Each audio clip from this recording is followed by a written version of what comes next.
Hey PBC family, let's talk for a couple of minutes about how to get ready for this Sunday.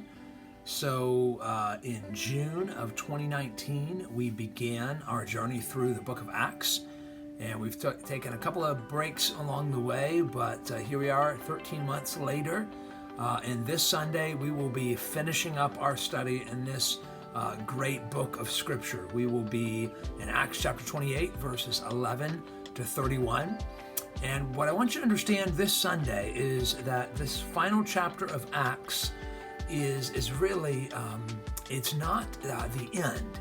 I think a better way to think about it would be that this is the end of the beginning.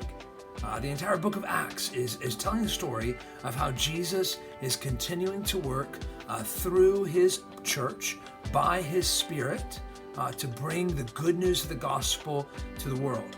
And that does not end with the end of Paul's story in the book of Rome, or in the book of Acts when he arrives in Rome.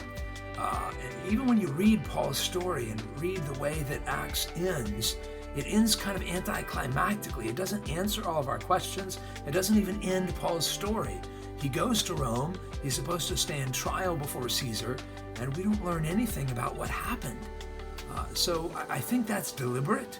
And I think Dr. Luke, who wrote this book, is trying to communicate to us, listen, this isn't the end of the story. It's the end of the beginning, but God is going to continue to work through his church for his glory.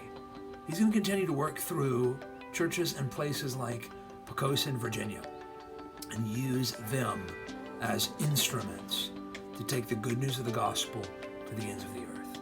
That's our mission. We exist to glorify Jesus by shepherding sinners from lost to leader. That's what we're here for as a church. And with God's help, we're going to talk about that this Sunday. I want to show you a handful of steps or principles from the Apostle Paul's life in Acts 28 that can help us to continue this mission, this great commission of making disciples for the glory of Christ. That's our goal. I look forward to tackling this portion of Scripture together with you on Sunday. I hope you'll come prayerful and prepared for God to speak through his word to you for his glory. See you then.